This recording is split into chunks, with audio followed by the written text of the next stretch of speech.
چلے اسی تنخواہ میں سے جب بندہ بڑے بیٹے کی شادی کر کے بہو بیاہ کے لے آئے تو پھر بھی کام چلتا ہے، اور جب اس بیٹے کو اللہ بچے عطا کر دے تو اسی گھر میں، اسی آنگن میں، اسی چھت کے نیچے کام چلتا ہے۔ تو پھر تو مان جانا کہ چلانے والا تو نہیں، چلانے والا کوئی اور ہے۔ پھر تو مان جا کہ چلانے والا کوئی، تو اس وقت جب تنخواہ تیری لگی تھی تو کہتا تھا ابا ابھی میری شادی نہ کر، میں بیوی کو کیسے کھلاؤں گا؟ تو وہی شخص ہے جس کی چھت کے نیچے پھر 1.5 درجن پوتے بھی پل رہے اور گزارا ان کا بھی ہو رہا ہے۔ تو رزق کا ذمہ کس کا ہے؟ اللہ کا ذمہ۔ اب ہمیں پتہ ہے پہلی بات تو پریشانی اس لیے اتار دینی چاہیے کہ ذمہ ہمارا ہے ہی نہیں۔ اب دوسری بات یہ کہ ذمہ داری کس کی ہے؟ اللہ حکیم بھی ہے اور علیم بھی ہے، حکیم بھی ہے اور جانتا بھی ہے، اور اسے پتہ بھی ہے کہ دینا کس طرح ہے۔ اب ہم پتہ کیا کہتے ہیں؟ کہتے ہیں وہ جو بندہ پجاروں میں بیٹھا ہے وہاں اسے نہیں بیٹھنا چاہیے تھا، اور میرا حق تھا۔ تجھے زیادہ پتہ ہے کہ اللہ کو؟ بول کے بتانا کس کو پتہ زیادہ ہے؟ کیوں جی؟ تو آپ اصل ٹینشن پتہ کب لگتی ہے؟ جب بندے کہتے ہیں نہیں وہ پجاروں میری تھی، میرا حق تھا۔ وہ جب گزرتی ہے نا پاس سے مہران کے تو مہران والا ٹینشن بڑی لیتا ہے، حالانکہ اللہ کو زیادہ پتہ ہے کہ وہ حق۔ ایک بات اپنے ذہن میں یاد رکھ لیں، رٹ لیں کہ جو میرے لیے بہتر تھا میرے رب نے مجھے دے دیا، اور بات ختم ہو گئی۔ بس وصل اچھا ہے نہ فراق اچھا ہے، یار جس حال میں رکھے وہی حال اچھا ہے۔ بس جو میرے حق میں بہتر تھا میرے رب نے مجھے، مسئلہ یہ ہے کہ تو اس پہ راضی ہونے کو تیار نہیں۔ حضرت علی کرم اللہ تعالی وجہ الکریم نے میرے نبی پاک کی ایک حدیث بیان کی ہے، اور جناب علی جب یہ حدیث بیان کیا کرتے تھے تو حضرت مجاہد فرماتے ہیں یوں لگتا تھا کہ جیسے حضرت علی ہمیں ہر پریشانی سے نکال رہے ہیں۔ مولا علی شیر خدا رضی اللہ تعالیٰ عنہ فرماتے ہیں کہ مجھے میرے نبی پاک صلی اللہ علیہ وسلم نے ایک طریقہ دیا تھا ٹینشن فری ہونے کا۔ آپ فرماتے ہیں مجھے تو بڑا راس آیا ہے، تم بھی اگر کر لو گے تو تمہیں بھی فائدہ دے گا۔ کہا وہ کیا؟ حضرت علی کہنے لگے محبوب علیہ السلام نے فرمایا تھا لوگوں تم اللہ کے دیے ہوئے تھوڑے رزق پہ راضی ہو جاؤ، وہ تمہاری تھوڑی عبادت سے تم سے راضی ہو جایا کرو گا۔ بس تم 2 نفل بھی پڑھو گے تو اللہ راضی ہو جائے گا، تم 1 رکوع بھی سویرے اٹھ کے پڑھو گے تو وہ راضی ہو جائے گا، وہ تمہارے 313 درود شریف سے راضی ہو جائے گا، تم اس کے دیے ہوئے تھوڑے رزق سے راضی ہو جاؤ۔ ٹینشن اس لیے ہوتی ہے کہ ہم راضی نہیں جو اس نے ہمیں دیا ہے۔ وہ حل میں مزید کی جو دوڑ ہے نا، حل میں مزید کی، بے قدرہ کچھ قدر نہ جاتی، کیتی خوب تسلی ہو، دنیا دار پجاری زردے، کتیاں دے گل ٹلی ہو، بک بک روشن اکھیاں تکیو ویک حویلی کلی ہو، تے کوچ نصیر اساں جد کیتی پہ جانی تھر تھلی ہو۔ تو یاد رکھیں یہ جو ہے نا مصیبت کے مال آ کیوں نہیں رہا، وہ سامنے والا پلاٹ میرے گھر کے سامنے ہے گھر کے سامنے، پر رجسٹری میرے نام کیوں نہیں؟ یہ مصیبت سانس نہیں لینے دیتی۔ موٹر سائیکل کھڑی کرتا ہے نا جب آ کے دکان سے روٹی کھانے آتا ہے، دفتر سے گھر آتا ہے، کاروبار سے آتا ہے، تو جہاں موٹر سائیکل کھڑی کرتا ہے وہ ٹینشن بڑی ہے کہ کبھی میری ہو جائے نا یہ والی جگہ تو میں یہاں بھی بورڈ لگاؤں اپنے نام۔ اس نے مالی پریشانی پیدا کی۔ تو جس حال میں ہے، کیونکہ تو نے اپنا یہ حال خود نہیں بنایا، جس نے بنایا ہے وہ بڑا بہتر جانتا تھا کہ تو اسی حال میں اسے اچھا لگتا ہے۔ تو اسے اسی حال میں، ایک بزرگ تھے تو ان کی طبیعت بڑی علیل ہو گئی، بیمار ہو گئے، تو اللہ نے آزمائش دی تو کیڑے پڑ گئے وجود میں۔ ایک کیڑا یہاں سے کھا رہا تھا، اللہ والے بڑے راضی رہتے ہیں اس کی رضا پہ، تو کیڑا یہاں کھا رہا تھا تو نیچے گر گیا، تو بابا جی نے اٹھا کے پھر وہاں رکھ لیا۔ کہنے لگے جب اس نے تیری ڈیوٹی مجھے کھانے کی لگائی ہے تو میں اس بات پہ راضی ہوں، تو نیچے کیوں گرتا ہے؟ بٹ ٹھیک ہے کھا، جب اس نے تجھے ڈیوٹی جو تیری لگائی۔ سالبہ بن عبد الرحمن ایک صحابی تھے، سالبہ غالباً نبی پاک صلی اللہ علیہ وسلم کی خدمت میں آئے، کہنے لگے یا رسول اللہ صلی اللہ علیہ وسلم غربت بڑی ہے، میرے لیے دعا کریں اللہ زیادہ مال دے۔ تو محبوب صلی اللہ علیہ وسلم نے فرمایا تو جس حال میں اچھا ہے وہ تیرے لیے بہتر ہے، اس میں تو ہے وہی حال تیرے لیے۔ مشکل ہے نا یہ جواب سننا۔ کہتے پیر صاحب فلاں جگہ سے تویز آیا، وہاں تو وارے نے آرے ہو گئے، تو آپ کے ہاں؟ تو میں کہتا ہوں یہ تویز دینے والا اگر تویز دے کے امیر بناتا ہے تو پہلے خود کیوں نہیں بنتا؟ یہ خود تو 150 کا تویز بیچ رہا ہے، اپنی بیچارے کی حالت یہ ہے۔ اگر اتنا ہی تویز اس کا چلتا ہوتا تو پہلے 5 ٹیوب پجارو اس کے دروازے پہ کھڑی ہو۔ عجیب چکر ہے اور عجیب جگہ لوگ الجھ گئے، سمجھتے ہی نہیں بات کو۔ یا رسول اللہ صلی اللہ علیہ وسلم دعا کر دے تو محبوب نے کیا فرمایا؟ فرمایا تو جس حال میں ہے نا وہ حال تیرے لیے بہتر ہے، اسی میں رہ۔ کہ نہیں حضور دعا کرے۔ فرمایا سال بعد تو باز آ جا۔ حضور دعا کرے۔ فرمایا تو باز آ جا۔ 2-3 دفعہ کا ضد کی، محبوب نے فرمایا جا پھر اللہ تجھے زیادہ پیسے دے گا۔ چند بکریاں خریدی، اتنی برکت ہوئی کہ بکریوں کے ریوڑ بن گئے۔ پھر کچھ بکریاں بیچ کے گائے خرید لی، ان کے بھی ریوڑ ہو گئے۔ پھر کچھ اونٹ اونٹنیاں لے لی، ریوڑ ہی ریوڑ۔ پہلے 5 وقت مسجد میں آتے تھے، اب فجر اور عشاء رہ گئی۔ پھر مال زیادہ ہوا تو مدینے شہر میں کوئی جگہ ہی نہیں، مدینے سے باہر حویلی خریدی، پھر جمعہ ہی رہ گیا۔ جمعے کے جمعے آتے، زکوٰۃ کا حکم آیا۔ میرے نبی کریم علیہ السلام نے حضرت ابو ہریرہ کو بھیجا، فرمایا جا اسے کہہ تیری زکوٰۃ بنتی ہے 2.5%۔ 10 کروڑ روپیہ ہو تو کتنی زکوٰۃ بنتی؟ بھئی 1 کروڑ کی 2.5 لاکھ ہوئی نا، تو 10 کروڑ کی کتنی ہوئی؟ تو بڑی مصیبت ہے جب بینک سے میسج آتا ہے نا کہ 25 لاکھ نکل گیا تیرے اکاؤنٹ سے، بہت بڑی مصیبت، بڑی ٹینشن ہوتی ہے۔ ایک صاحب میرے پاس آئے، ان کی زمین اچانک مہنگی ہو گئی، اچانک پہلے کچھ 15-16 لاکھ کی ایکڑ زمین تھی، پھر وہ کروڑ کی ہو گئی۔ تو میرے پاس آئے، کہنے لگے وہ 10 کروڑ روپے بنتے ہیں تو زکوٰۃ، تو میں نے کہا آپ نے کیا کیا؟ زری زمین پہ عشر آتا ہے، اس پہ زکوٰۃ نہیں آتی، تو آپ نے کیا کیا؟ کہنے لگے وہ کچھ سوسائٹی کے رول کے مطابق میں نے فائلیں وغیرہ لے لی ہیں، اب میں نا کبھی موقع آئے گا تو ان کو بیچوں گا۔ تو میں نے کہا اب تو آپ کا یہ مال ہو گیا بزنس کا، تو اب تو اس پہ زکوٰۃ آئے گی۔ 10 کروڑ پہ جب 25 لاکھ سنا تو کہنے لگے فوراً دینی پڑتی ہے کہ تھوڑی تھوڑی سے بھی کام چل جاتا ہے؟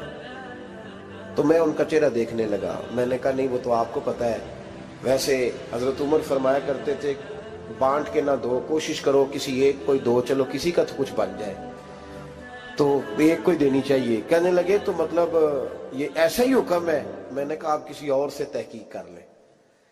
اب یہ بھائی لیتے وقت نہیں تجھے ٹینشن ہوئی کہ 15 لاکھ کا کروڑ ہو گیا، تو اس وقت ہی تو نے کہا کہ یا اللہ، تو یہ کیسی سوچ ہے مسلمان؟ کس طرح کا اس کا؟ ہمارے ہاں جب کسی آدمی پہ حالات خراب ہوتے ہیں نا تو سب سے پہلے وہ اس طرح کرتا ہے کہ جو میں کہیں اللہ کے رستے میں دیتا ہوں پہلے اسے بند کروں، جس رستے تجھے آ رہا تھا پہلے تو نے وہ رستہ بلاک کیا۔ حضرت اسماء بنت ابی بکر صدیق کہتی ہیں میں حضور کو مسجد کے لیے، ادارے کے لیے، صحابہ صفا کے لیے کچھ دے رہی تھی، تو میں نے گننا شروع کیا تو حضور مسکرانے لگے۔ حضور مسکراتے کیوں ہیں؟ تو فرماتے لگی، محبوب فرمانے لگے اسماء اللہ کے رستے میں گن گن کے نہ دیا کر، ورنہ وہ بھی تجھے گن گن کے دے گا، تو اس کے رستے میں بے حساب دے، وہ بھی تجھے بے حساب ہی عطا فرمائے۔ لیکن پہلے یہ والا پہلے دروازہ بند کرو، یہاں سے پیسے ختم ہو رہے ہیں، تو اس طرح کرنا بھائی۔ اس دفعہ سوٹ ذرا گرمیوں والے نہ خرید، لیکن جو تو اللہ کے رستے میں دے رہا ہے اسے دیتا رہے۔ لیکن ہم اپنا نقصان کرتے ہیں، زیادتی کرتے ہیں اپنے ساتھ۔ میں نے آپ کو پہلے بھی بتایا تھا پیار کی بولی ہے، پھر بولتا ہوں۔ ایک بڑے بڑے پیار والے دوست ہیں، ایک دفعہ مجھے کہنے لگے کہ آپ کئی دفعہ اعلان کرتے ہیں تو مجھے اچھا نہیں لگتا، اور آپ ادارہ بھی بہت زیادہ بننے والا ہے، بڑی چیزیں میں دیکھتا ہوں جو ہوں تو بڑا نظام اچھا ہو جائے، آپ دعا کریں اللہ مجھے پیسے دے تو میں بڑے سارے خرچ کروں گا اس کے رستے میں۔ تو میں نے کہا یا اللہ اسے 10 کروڑ دے، یہ 9.5 کروڑ تیرے رستے میں دے دے گا۔ تو چپ کر گیا، جس طرح آپ نہیں کر گئے سارے، چپ کر گیا وہ بھی۔ اس نے کہا جی نہیں جی انشاءاللہ کریں گے۔ تو میں کیا پلیا جی تے دعا پہ ہوں دیا، ابھی تو وہ آئیں گے تو تب دیکھی جائے گی، تو یہیں اڑ گیا ہے۔ یعنی 9.5 کروڑ اللہ کے رستے میں خرچ کرنے کی دعا پہ بھی آمین کوئی نہیں کہتا کہ چلو آمین ہی کہہ دے۔ تو میں کہا تینوں تے 50 لاکھ بچتا سی پیا، لیکن تو اس سودے پہ تیار ہے۔ جب یہ سوچ ہوتی ہے، یہ غلط سوچ ہے، یہ بات تو اگر تے مسکرانے والی، لیکن یہ سوچ صحیح نہیں۔ حضرت عثمان غنی رضی اللہ تعالیٰ عنہ کہتے ہیں جس وقت نبی پاک صلی اللہ علیہ وسلم نے اعلان کیا نا جنگ کے موقع پر کہ 800 سپاہیوں کا خرچہ چاہیے، کہتے ہیں میرے پاس 600 کا تھا۔ یہاں ایک روایت میں حضور نے 1000 کا اعلان کیا تو میرے پاس 800 کا تھا۔ جب 2-3 دفعہ نبی پاک نے اعلان کیا تو کہتے ہیں میں نے کھڑے ہو کے کہا یا رسول اللہ پورا 800 میری طرف سے۔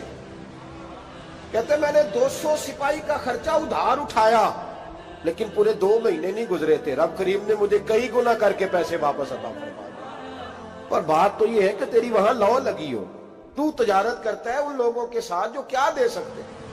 تو سالبہ کے پاس حضور نے پیغام بھیجا، پہلے تو کہا تیرے لیے بہتر نہیں مال، جب اصرار کیا تو بڑی برکت ہو گئی، بڑا آیا تو فرمایا زکوٰۃ دے، 2.5% زکوٰۃ ہے۔ اب جب سوچا کہ 5 اونٹوں پہ ایک بکری جائے گی اور بڑا سارا مجھے دینا پڑے گا، اب جب غور کیا تو یہ تو نہ کہا کہ میں نہیں دیتا۔ حضرت ابو ہریرہ سے کہنے لگے نبی کریم علیہ السلام کی خدمت میں عرض کرنا کہ میں خود آؤں گا۔ حضرت ابو ہریرہ نے آ کے عرض کی یا رسول اللہ صلی اللہ تعالی علیہ وسلم، حضور وہ کہتے تھے میں خود آؤں گا، تو کہتے ہیں محبوب نے ٹھنڈی سانس لی، فرمایا اسے کہا تھا کہ تیرے لیے مال بہتر نہیں، اب ہلاک ہو گیا ہے، ہائے افسوس ہلاک ہو گیا۔ ان کو بھی تھوڑی دیر کے بعد احساس ہوا کہ یہ میں نے کیا کیا، نبی پاک کو ہی کہہ دیا نہیں ہے، حضور کو کہہ دیا بعد میں آؤں گا۔ اب دوڑے آئے، عرض کی حضور میں سارا کچھ لے کے آئے ہوں، قبول کر لیں۔ محبوب نے فرمایا گویا بلال حبشی کی خشک کھجور بھی قبول ہے، اور صہیب رومی ایک اٹی بان کی لائے تو وہ بھی قبول ہے، اور عمار بن یاسر اور مصعب بن عمیر اگر 2 دینار دے جائیں اور کوئی پرانا جوڑا کسی سپاہی کے لیے چھوڑ جائے تو وہ بھی قبول ہے، لیکن تو اپنا لاکھوں لے کے چلا جا، تیرا کوئی نہیں قبول، معاف کر دیں۔ فرمایا جا معاف کیا، پر پیسے لے کے نہ آنا۔ اگلے سال پھر آئے، بندے ہوئے ہاتھ ہیں، محبوبہ میں دولت کا کیا کروں گا، آگ لگانی ہے، قبول کر لیں۔ فرمایا تو لے جا، تیرا نہیں قبول، گرا جو ان کی نگاہ سے وہ سنبھل نہیں سکتا۔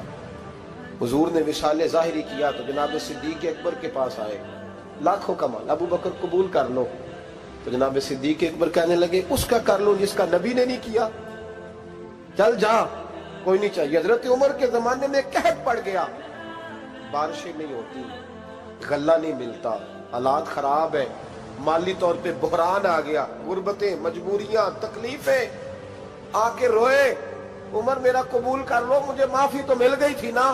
فرمایا معافی اپنی جگہ پہ، پر جس کا مصطفیٰ نے قبول نہیں کیا۔ بہت سارے لوگوں کو پتہ ہی نہیں کہ ان کا قبول ہی نہیں ہوا، اور وہ الجھے ہوئے، انہیں خبر ہی نہیں کہ اصل بات کیا ہے۔ فرمایا جس کا مصطفیٰ کریم نے قبول نہیں کیا، اب ہیرے اور جواہرات بھی لے کے آئے تو بھوکے مریں گے، پر اس کا قبول، اس بات پہ راضی رہو اس حال میں اللہ نے رکھا ہوا، اس حال میں راضی رہو۔ جو مصیبت ہے نا دیکھنی کہ وہ بھی میرے پاس، تمہیں کیا پتا، کبھی پوچھ تو صحیح اس سے وہ کس مصیبت کا شکار ہے، جو مالی طور پہ بڑا امیر ہے، تو اس کی طرف دیکھ کے اپنا دل برا کرتا ہے۔ بس جس حال میں رب نے رکھا ہے اس حال میں رہ۔ حضرت عثمان غنی کے زمانے میں تو وہ وصال کر گئے، لیکن بھائی تو جس حال میں تیرا رب تجھے رکھتا ہے اس حال میں رہ، تیری مالی پریشانیاں ختم ہو جائیں۔ میں نے پہلے بھی شاید آپ کو ایک دفعہ کہا تھا، میں تعلیم سے فارغ ہوا تو میرے ایک استاد اور میرے کچھ دوست کہنے لگے افریقہ آ جائیں آپ، وہاں ایک بہت بڑا ادارہ ہے، اس کو چلائیں، اس کو سنبھالیں۔ میری والدہ سے میں نے کہا، اس طبیعت ہوتی ہے نا انسان کی، میرا بھی دل لگ گیا۔ میری اماں پڑھی نہیں تھی لیکن اللہ نے دانائی بڑی عطا فرمائی تھی، حکمت بڑی تھی، سیانی بڑی تھی۔ تو میں نے کہا اماں جی تو مجھے ساؤتھ افریقہ کی دعوت ہو رہی ہے، تو آپ کیا کہتی ہیں؟ تو اٹھ کے میرے پاس آ گئی اور مجھے انہوں نے اپنے بازوؤں میں لے لیا، پھر میرا ماتھا چوما، کہنے لگی پتر میں تے وال بھی نہ پوٹ کے دیوا کسی نے، ہم نے دولت کا کیا کرنا، تو اللہ کا نام لے کے کہیں بیٹھ جا، رب کریم رونقیں لگا دے گا، خیر ہو جائے۔ تو میرے بھائی یاد رکھیں ان چیزوں سے تھوڑا سا دیکھیں نا، قناعت کریں، جو اللہ نے دیا اس پہ راضی ہو جائیں، اللہ بڑا مہربان ہے، وہ آسانیاں کر دیا کرتا ہے۔